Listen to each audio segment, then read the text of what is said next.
El capitalismo está lleno de desiertos morales. Son áreas en las que los adjetivos abundan. Sostenible, responsable, consciente, ecológica, respetuosa. Estas son palabras que llenan las bocas de las empresas al hablar de sí mismas en estos territorios. Sí, bocas, porque las empresas también son personas. Detrás de las composiciones accionariales, de los acrónimos y los informes contables indescifrables hay nombres y apellidos. Muchos de ellos nos suenan como viejos conocidos, de caras sonrientes y siempre confiables en las páginas corporativas. Sus cabezas planean los movimientos en un tablero laberíntico de compras y ventas, fusiones e inversiones. En los periódicos apenas les vemos los ojos, pero sabemos dónde están sus manos.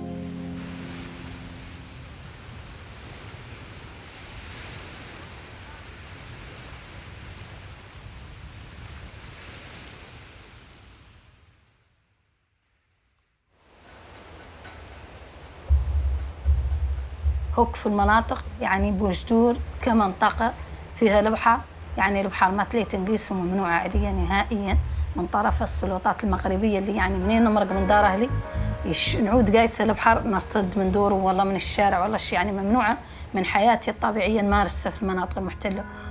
قست مراكش المغربية واللي كنت فمتي دايرة معهد للغة الفرنسية معدلين تضامن اللي يتعرضوا له شعبنا في الجزء المحتل من الصحراء الغربية في العيون وفي وجدور في الداخل وبعض منها واللي يدخلوا علينا بتدخل همجي إلين هم اللي يعني البوليس كله يبط من تجاههم. ذيك اللحظة عرفوني خبطني واحد على العين مباشرة وطحت على وجهي ذنبت ومنين ذا العدت هي اللي عيني جات في يدي. في ذيك اللحظة منين قلت له يا المقريبي عيني طاحت قال له اقلع عينها الثانية وأخبطني من هنا تياها واللي كانت دقدقة هذا مباشرة العين ما انبجغت غير الدقدق هذا رغم أن اني انبجغت هذا الدقدق من هون كامل. La libertad es intangible e invisible. La falta de libertad, sin embargo, es material. Es concreta, sólida como el hormigón que se erige en el horizonte. En los territorios ocupados del Sáhara Occidental, la última colonia de África, la falta de libertad se siente y se ve cada vez más lejos. انخرطت في المقاومة الصحراوية تقريبا من نهاية الثمانينات بداية التسعينات. أنا عمري 16 سنة. دور المرأة الصحراوية في قيادة المظاهرات اليوم في شوارع مدينة العيون أو في مدن الصحراوية هو ما هو دور غريب ولا هو حالة استثناء من اليوم. والله شيء بدأت به المرأة الصحراوية وتعرضت للاختفاء القسري وتعرضت للتعذيب وتعرضت للاغتصاب وتعرضت للياسر مثلها مثل الرجل. في الصحراء الغربية إلا وإن هذه المجموعة البشرية اللي تتبنى جهراً على أنها ليست مع احتلال الصحراء الغربية، هذو كلهم حقوقهم منتهكة، حقهم في العمل، حقهم في استفادتهم من خيراتهم، حقهم في متابعة الأسلك العليا في التعليم، حقهم في التطبيب المجاني، لأنه الوضع بالنسبة لنا في إقليم الصحراء الغربية بلد غني ووافر يعني مصادر الطبيعية اللي ممكن على الشعب كامل يتمتع بكل التسهيلات في الحياة، وإذا بنا نجد على الصحراويين يعني يعيشوا تحت الفقر وهامش الفقر متسع.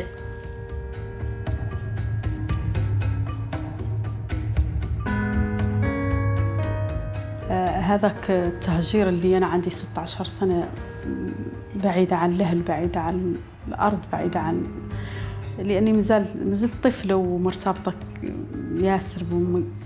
هي كانت أصعب مرحلة عندي.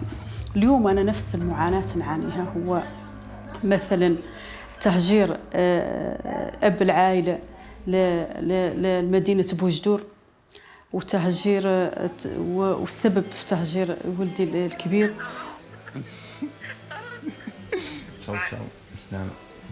For all my life I wanted to play music, but I couldn't. And when I came here, I got a job at the end. So the first paycheck that I received, first thing that I did is like I bought a guitar.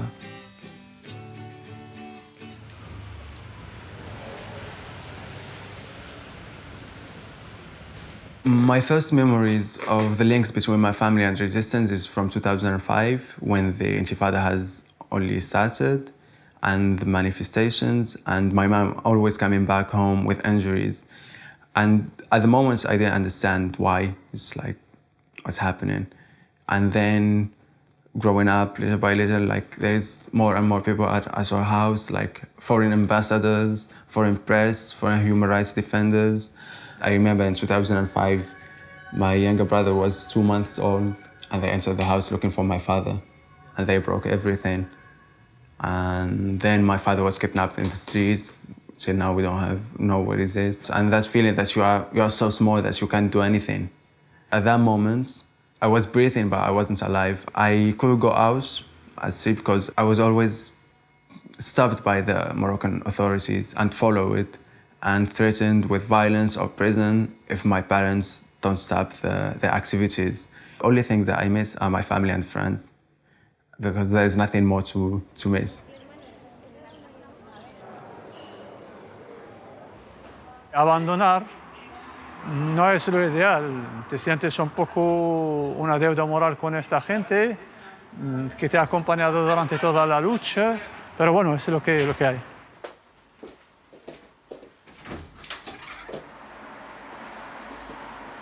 Yo, por ejemplo, estuve muy joven, con fuerza, con ganas de vivir, y nunca me imaginaba que un día me quitan toda mi voluntad, me esclaven, me torturan.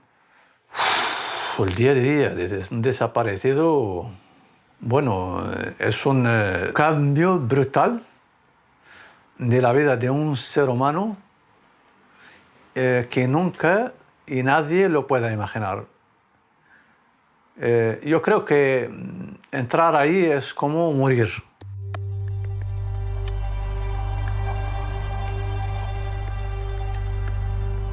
La bandera que los saharauis no pueden empuñar libremente es la de la República Árabe Saharaui Democrática, un país fundado en el exilio.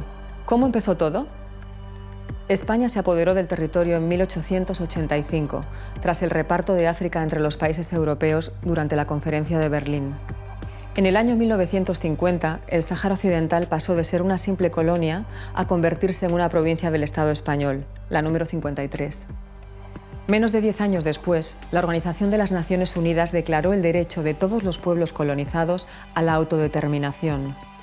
El Sáhara Occidental entró en el listado de territorios no autogobernados del mundo e internamente los saharauis empezaron a organizarse contra la metrópoli.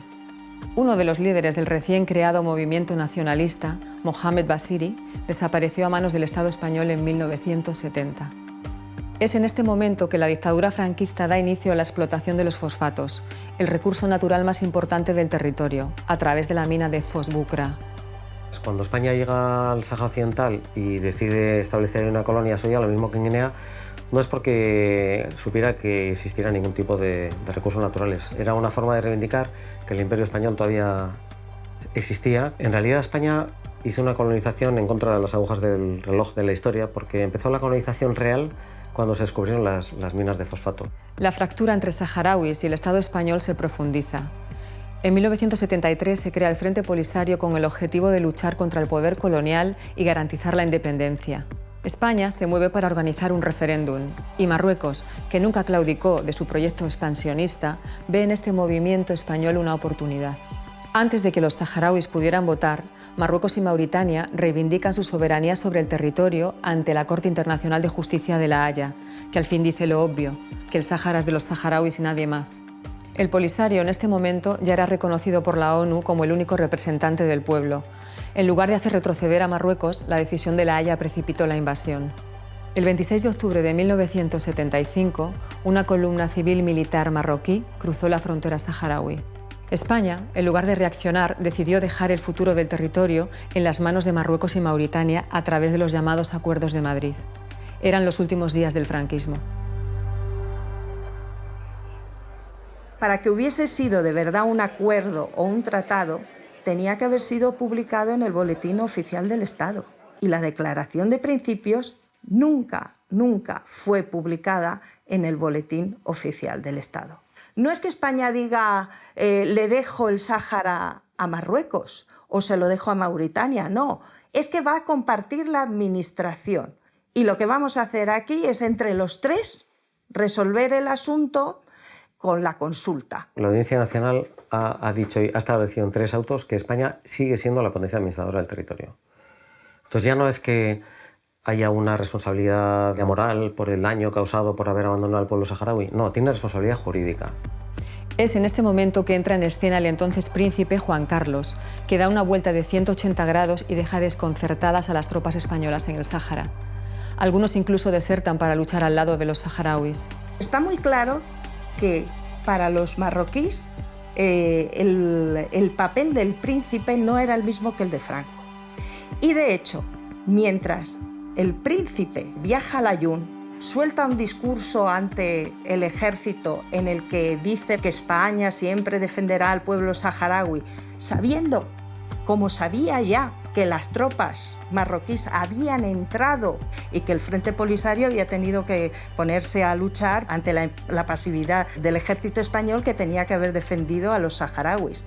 Yo creo que no se puede entender la ocupación del Sáhara sin la transición española y sobre todo sin la subida al poder de Juan Carlos I como heredero de Franco, sin la restauración borbónica. Y eso hace que ambas coronas hayan ligado sus destinos desde entonces. Los saharauis fueron víctimas de una cadena de mentiras.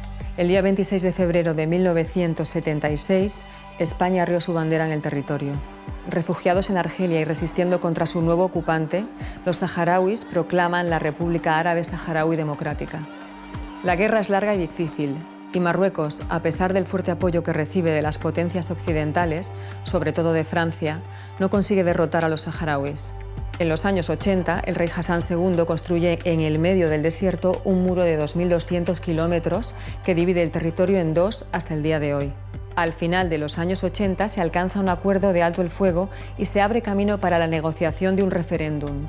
La consulta sería organizada por la ONU a través de su misión de paz, la MINURSO. Cuando finalmente se concluye el censo de la población apta para votar, Marruecos decide impedir de todas las maneras posibles la realización de la consulta. Este bloqueo dura hasta el día de hoy. En noviembre de 2020, casi 30 años después del alto el fuego, fuerzas saharauis y marroquíes rompieron por primera vez el acuerdo y retomaron el conflicto armado. Nos orgullecemos mucho de los resultados de la transición, pero resulta que lo que en su momento llamaron el último crimen del franquismo, pues ahí sigue sin solución y con graves y trágicas consecuencias para el pueblo saharaui. Entonces, ¿cuál ha sido la posición española? Desde que abandonó el territorio ha sido, cada vez de una forma más evidente, apoyar la ocupación, sin matices.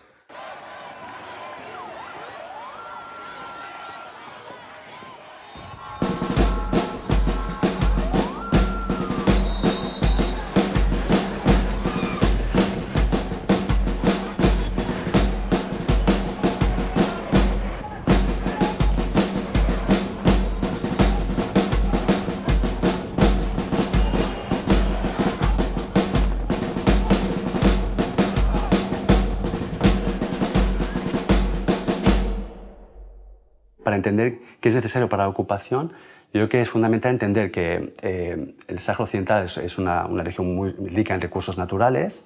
Básicamente, Marruecos lo que hizo fue identificar cuáles eran esos recursos y, digamos, ofrecer esos recursos y exportarlos a otros países, ¿no? Y, evidentemente, traer inversión extranjera. Muchas empresas transnacionales lo que buscan son contextos que tengan que exista poca regulación, que puedan actuar de forma más flexible, para al final, digamos, aumentar su margen de beneficio. Eso las atrae a situaciones de ocupación y de conflicto armado, porque, digamos, las regulaciones existentes a nivel nacional son mucho más laxas y en ocasiones, como pueden ser situaciones de ocupación, realmente no existe.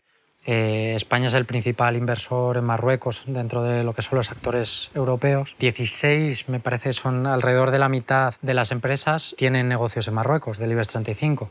Hablamos de un territorio muy estratégico, no solamente para el IBEX 35, sino, y esto es muy importante, para las grandes familias en España, de ahí que pues, siempre garanticen que quien entren en Moncloa tengan buena relación con Marruecos y mantengan el statu quo dentro de los territorios ocupados para mantener esa influencia que lo que hace es permanecer sin que sea muy visible. El papel de ciertas empresas que trapichean con Marruecos en relación al Sáhara Occidental es una forma de hacer que España simule que esa parte que ocupan forma parte de Marruecos, en contra de la legalidad internacional.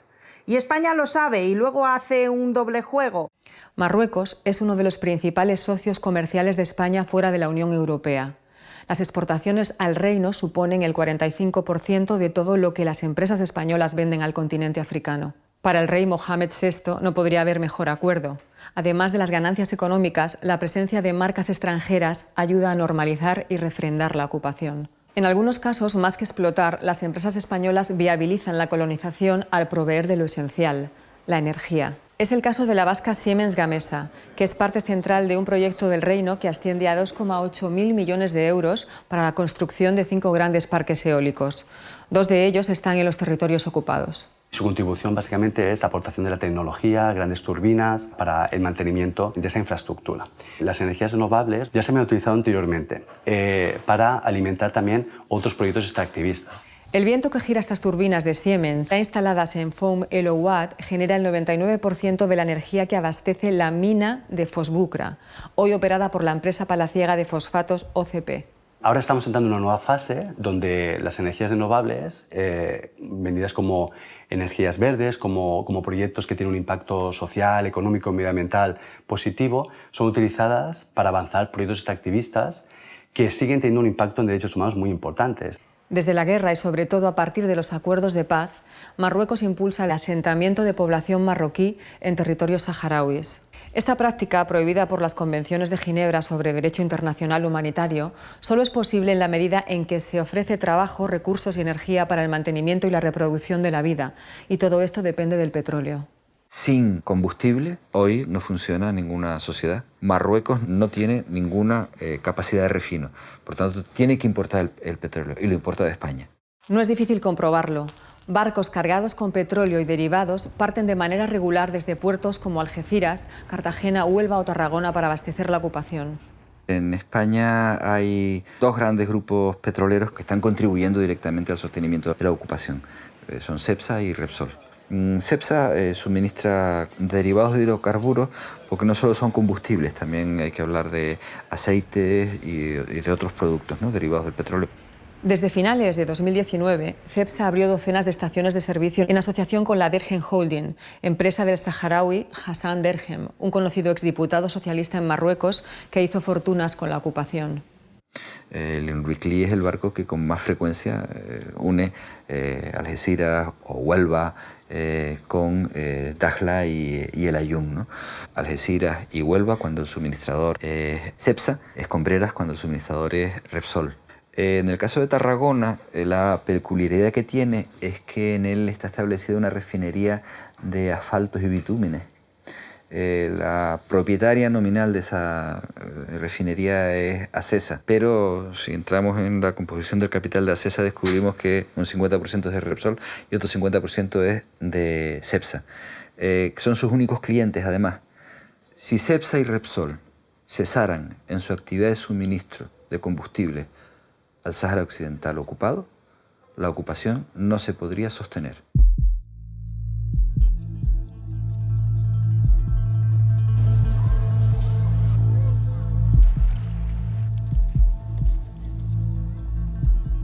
Estas arenas que vemos en Canarias fueron retiradas de los territorios ocupados y vendidas al Ayuntamiento de Mogán en diciembre de 2019. Las 1.250 toneladas llegaron al puerto de Arinaga en los tanques del carguero Durabulk y han costado 40.000 euros a las arcas públicas.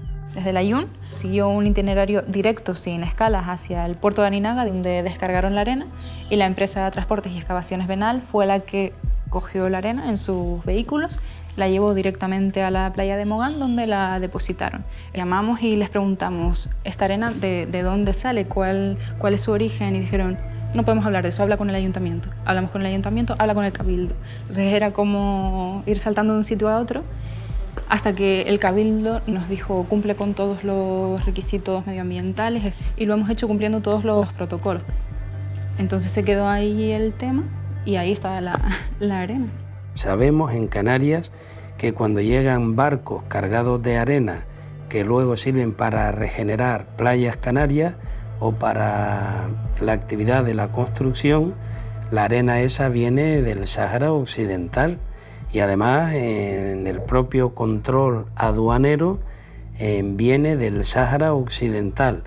Lo que no se puede es estar haciendo caso omiso de esa responsabilidad o mirar para otro lado cuando aquí lo que se está perpetrando es un delito.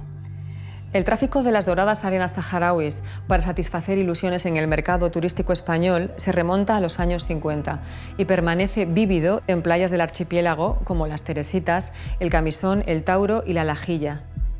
La rehabilitación de esta última fue encargada a la empresa Proyecto Dover, que forma parte del grupo Yesos Canarias y es administrada por el empresario Enrique Delgado. Vimos que Yesos Canarias en Tenerife era una empresa que estaba recibiendo directamente la arena en un establecimiento que además se veía que estaba repleto, que no era solamente de una descarga, sino que llevaba mucho tiempo recibiendo arena. Enrique Delgado es un hombre que se mueve bien en los ambientes próximos a la administración. Ha conseguido la concesión del puerto de Arinaga para la instalación de una terminal de áridos. También cuenta con una naviera, la naviera Arabela, la propietaria de los barcos, los 5 barcos que hoy están habitualmente implicados en el tráfico de arena del Sáhara. El más conocido es el Durabulk, también está el Titania, el Altair, el Deimos y el Phobos. Otro nombre clave en el mapa del saqueo de áridos es el de Ceisa, empresa de propiedad compartida entre la gigante brasileña Votorantim y la corporación Massabeu, un holding familiar asturiano con participaciones en la banca que hizo emerger a uno de los hombres más ricos de España, Fernando Massabeu. La empresa principal relacionada con el uso de la arena en el uso del cemento es el grupo Ceiza. Esta empresa desarrolló su actividad industrial tanto en la isla de Lanzarote como en Fuerteventura como en Gran Canaria, en la fábrica que tiene en la localidad de Arguineguín, que cuenta con su propio puerto, a través del cual le llegan las materias primas que utiliza. La economía de Canarias se mueve a través de 2 principales sectores, que son el turismo y la construcción. Y casualmente ambos se nutren de arena saharaui. Es algo que a nadie le sorprende mientras tú puedas ir a la playa y tener ahí tu arena rubia. Hay empresas españolas que saquean al Sáhara para construir y otras que destruyen para permitir el saqueo. Es el caso de las compañías de material militar. Ellas permiten que los territorios ocupados sean hoy una de las zonas más militarizadas y cerradas del mundo. Una de ellas es Rodman, empresa familiar de Pontevedra fundada por Manuel Rodríguez Vázquez. Entre 2007 y 2010, Rodman vendió barcos militares a Marruecos haciéndolos pasar por barcos civiles, saltándose los controles que existen para este tipo de negocio. La transacción fue revelada por el periódico eldiario.es. Demostramos 2 cosas muy claras. Por un lado, que se estaban exportando material militar español que se usaba para fines de represión interna, que esto la normativa europea y también española lo prohíbe de manera tajante. Y por otro lado también demostramos que no solo es que se estaba vulnerando esta parte de la normativa, sino es que incluso se estaba escondiendo que eso era material militar precisamente para no ser objeto de todo este tipo de controles que, aunque sean muy laxos y que sirvan de poco, pues una empresa como Rodman debería haberse sometido. Durante muchos años y hasta 2019, el brazo derecho de Manolo Rodman fue la exministra de Medio Ambiente del gobierno de Zapatero, Elena Espinosa. La fusión entre lo público y privado es más una regla que una excepción en este campo. Y Urovesa es otro ejemplo notable. Creada por José Sierra Fernández en 1981, la empresa familiar con sede en Santiago de Compostela formó parte de un acuerdo entre España y Marruecos para la venta de vehículos blindados en 2006. Había ya bastantes informaciones de organizaciones no gubernamentales y de activistas saharauis que denunciaban que habían unos vehículos blindados, los Eurobamtak, en el Sáhara, pero nosotros lo que queríamos demostrar era que se habían usado para fines de represión interna. Y bueno, encontramos muchísimas imágenes que demostraban que esos vehículos estaban siendo desplegados en el Aaiún para reprimir las protestas del pueblo saharaui. El contrato entre Eurovesa y el gobierno marroquí era de 1.200 vehículos blindados, estamos hablando de una cantidad altísima. Y, por ejemplo, en 2009, que es donde nosotros pudimos demostrar que se entregaron 286 vehículos de estos blindados, ya estaba en vigor tanto la normativa europea como la española de exportación de armas, que prohibía exportar este material si se podía usar para vulnerar derechos humanos o para fines de represión interna. Cecilia Rey, hija de Sierra y vicepresidenta de la compañía, es exconcejala del Partido Popular y hoy preside el Consejo Social de la Universidad Pública de Santiago de Compostela. En España, a día de hoy, la ciudadanía no puede conocer cuáles son los motivos para autorizar o denegar una exportación de armamento, porque el organismo que lo decide, sus reuniones son secretas, gracias a una ley franquista que es la Ley de Secretos Oficiales, que es del año 68. Quien debería controlar las exportaciones de armamento en España es la Junta Interministerial de Material de Defensa y Doble Uso. Y a pesar de que se publiquen evidencias de que el armamento español se usa para vulnerar derechos humanos en el Sáhara, pero también en otros muchos países, no se están tomando medidas para acabarlo. El Consejo de Ministros, de 13 de marzo de 1987, clasificó como secretas las actas de la Hindu y como tales constituyen documentación clasificada conforme a la Ley 9/1968 de 5 de abril sobre secretos oficiales. Esta información es de una especial sensibilidad, puesto que afecta lógicamente a la seguridad nacional, no solo la de España, sino también de nuestros aliados y los países receptores de los equipos, y el riesgo de una posible divulgación indiscriminada de los datos, además de comprometer la seguridad, también puede comprometer la adjudicación de importantes contratos para empresas españolas en operaciones que todavía no se han adjudicado. Además de las conexiones público-corporativas, hay empresas españolas con composición accionaria fundamentalmente pública actuando de la mano del rey Mohamed VI en los territorios ocupados. Aquí ya no se trata de puertas giratorias, sino del Estado mismo, sin intermediarios. Indra es un ejemplo notorio. El 18,7% de las acciones de la empresa son de propiedad de la SEPI, Sociedad Estatal de Participaciones Industriales. En 2009, la empresa cerró un negocio de 6,3 millones de euros para la ampliación de la red de satélites de vigilancia marroquí para abarcar las ciudades ocupadas de El Aaiún, Esmara y Dakhla. Indra es una de las grandes empresas que vende servicios de carácter militar a otros estados extranjeros en casi todos los continentes. Tiene contratos de carácter público, donde participa también el propio Estado, que patrocina en muchos casos el que participen estas empresas de negocios públicos del país extranjero. Marruecos es uno de los mejores clientes de las empresas de armamento español. Durante los últimos 6 o 7 años se han exportado material por más de 500 millones de euros. Hablamos de exportaciones efectivas, no de armamento que se ha autorizado a exportar, que esto sería mucho más. Y en 2019, que son las últimas estadísticas que tenemos disponibles, Marruecos fue el segundo cliente de España en cuanto a armamento, así que te da una idea de la importancia que tiene ese país para la industria armamentística española.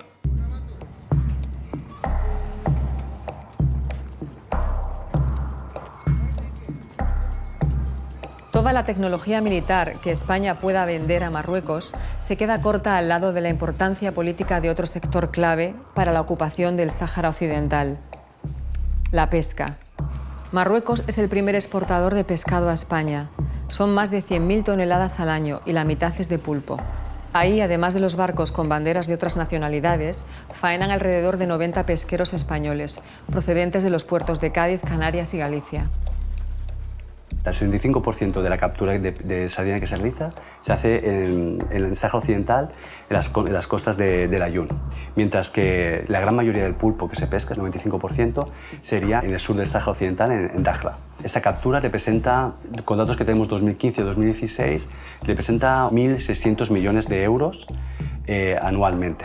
Haciendo los cálculos de porcentajes, eso supondría, digamos, para el Sáhara una pérdida de 1.100-1.200 millones de euros anuales. El gobierno de Marruecos y las empresas españolas utilizan técnicas diversas para ocultar la verdadera procedencia del pescado. Muchas, por ejemplo, suelen establecerse en la ciudad marroquí de Agadir. Otras compran el pescado proveniente de los puertos de Dakhla y El Aaiún, que llega en camiones frigoríficos a Agadir. En esos caladeros se realiza la captura a través de dos formas principales. Una sería a través de los buques de captura de pesca de arrastre, ¿no? Que serían los buques principalmente marroquíes, ¿no? Que tienen esas licencias, y después también la flota artesanal, con procedimientos más rudimentarios. Después de la captura se produce el desembarco, ¿no? Ese desembarco principalmente se realiza en la ciudad de Agadir, al norte del Sáhara Occidental. El puerto de desembarco ya determina el origen del producto. Es el proceso de marroquinización del producto, del pulpo. Fundada y presidida por el empresario canario José Lorenzo Noda Martín, Unión Martín es proveedora de productos marinos de Mercadona. En 2014 adquirió el 49% de una empresa marroquí con sede en Agadir llamada Palma Pesca. Los esfuerzos de Unión Martín ganaron impulso con la compra del grupo por el fondo de inversiones vasco Alantra, cuyo mayor accionista es Santiago Eguidazu Mayor. Las fábricas que tiene en la isleta, en Gran Canaria, en el Cebadal, se nutren de pescado que llega por vía aérea, un pescado que viene desde El Aaiún. Y sin embargo, a pesar de que viene desde El Aaiún, las cajas ponen que el pescado, su origen es Agadir. Desde Agadir hay vuelos directos a Gran Canaria. ¿Por qué le dan esa vuelta al pescado? ¿Por qué lo llevan a El Aaiún? ¿Por qué nos están ocultando el origen del pescado? El derecho a la trazabilidad de los alimentos es un derecho reconocido de los consumidores. Otro gigante en el sector es Amasua Crusta Group, una empresa familiar de Huelva cuya historia se confunde con la propia institucionalización del sector pesquero en España. Su fundador, Amador Suárez Villa, fallecido por el COVID-19 en mayo de 2020, creó y presidió la Confederación Española de Pesca, la CEPESCA, hoy liderada por su hijo Elías Suárez Garmendia. Crusta Group opera en Marruecos a través de una sociedad creada bajo el sello de Asmaroc.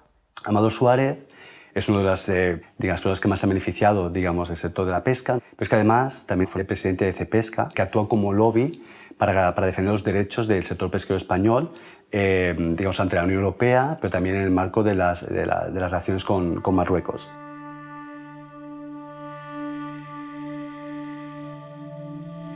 Nosotros hemos denunciado ante las delegaciones del gobierno, que serían los que tienen la responsabilidad del control de aduanas, ¿no? Los distintos tipos de fraude que pensamos que se podría estar produciendo en torno a la importación de bienes del Sáhara, ¿no? Solo hemos conseguido que nos responda la subdelegación del gobierno de Tenerife, diciéndonos que consultado el servicio de aduanas no han detectado ningún problema.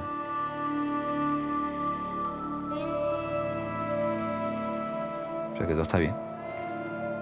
بالنسبة للشرائك التي تتواجد بصفة غير شرعية في إقليم الصحراء الغربية بحكم أنه إقليم ينتظر تصفية الاستعمار، أكيد بالنسبة لنا كمدافعين عن حقوق الإنسان وكمواطنين صحراويين نعتبر أنها تساهم في جرائم ضد الإنسانية بالنسبة للشعب الصحراوي، وأكبر جريمة هو حقه في الحياة على أرضه والاستفادة من خيراته.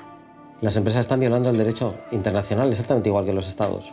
Que sea arena, que sea energía eólica o que sea tomates, es exactamente igual, desde el punto de vista jurídico. Todo el que participa en ello tiene que saber que está incurriendo en ilegalidad internacional.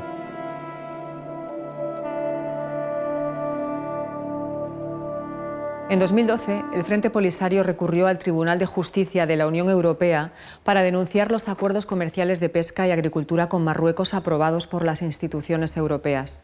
Desde entonces, el Tribunal Europeo ha sido tajante en sus conclusiones más importantes.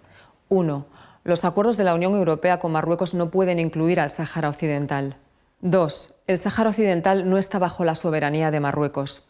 Parece bastante claro, ¿verdad? Pues en febrero de 2019, contradiciendo el fallo de la justicia y con apoyo masivo de los partidos españoles, el Parlamento Europeo aprobó un nuevo acuerdo de pesca que incluía explícitamente al Sáhara Occidental. Muchas empresas y multinacionales europeos tienen muchos intereses en el Sáhara ocupado. Lo hemos visto en la negociación del tratado comercial con Marruecos, cómo se ha obviado la decisión del Tribunal Superior de Justicia Europeo, que decía que no se podía incluir a los territorios saharauis ocupados en ese acuerdo comercial, y al final se ha incluido, porque las empresas europeas, pero también evidentemente españolas, contribuyen y se benefician del expolio de esos recursos. Ese es el principal interés de Marruecos a la hora de conseguir acuerdos con la Unión Europea que tengan que ver con el Sáhara. No es el dinero que sacan de eso, es que está buscando desesperadamente el reconocimiento internacional de su ocupación ilegal. ¿Qué pedimos nosotros justamente en el Parlamento Europeo? Que ese acuerdo comercial se llevara a los servicios jurídicos del Parlamento para ver si era incompatible con el fallo del Tribunal Superior de Justicia. ¿Qué votó el Partido Socialista Español y el Partido Popular Español? En contra. Human Rights Watch nos alerta de que estamos a punto de votar un acuerdo de pesca entre la UE y Marruecos que incluye el Sáhara Occidental, vulnerando el derecho internacional. Como los eurodiputados no estamos por encima de las leyes, nos llama a pedir previamente la opinión del Tribunal de Justicia Europeo. Si de verdad nos importa el Estado de Derecho, el derecho internacional y los derechos humanos, tanto como decimos aquí siempre, seamos coherentes y pidamos la opinión primero de la justicia europea. Gracias. The vote is closed. It's rejected. بالنسبة لي دور الدولة الإسبانية هو دور إجرامي. Se puede decir que detrás hay los intereses españoles, que es un Estado vecino, el problema de la inmigración. Se puede decir muchas cosas, pero la realidad es que están apoyando la anexión del territorio. No solamente no defiende los derechos del pueblo saharaui como potencia administradora, sino que está apoyando la ocupación. Es que es muy grave. Es que verle al representante de España en un juicio entre la Unión Europea y el Frente Polisario defendiendo la explotación ilegal de los recursos naturales, es que es un escándalo.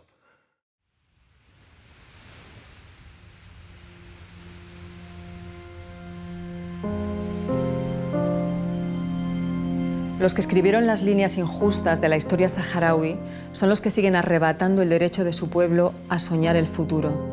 Al final, ¿qué significa ser independiente en un país extenuado?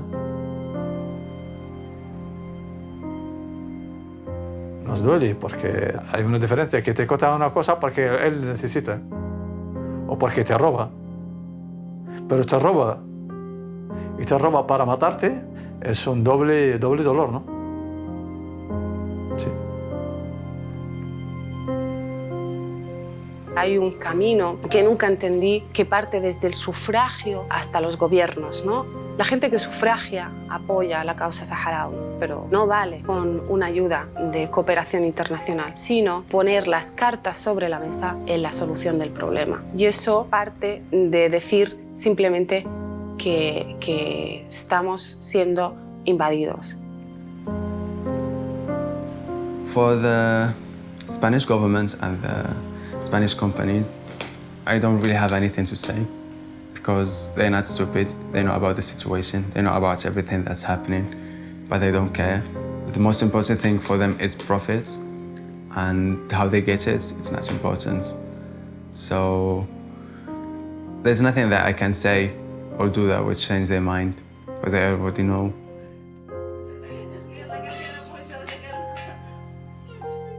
الهدف عندنا احنا هو تحرير وطننا. خيرات وطننا ولخيرات الفوسفات ولذا هي تحرير الوطن، هي يعيشوا اللاجئات على أرضهم ونعيشوا بكرامتنا. هي عندي أنا كل شيء وعند أي صحراوي.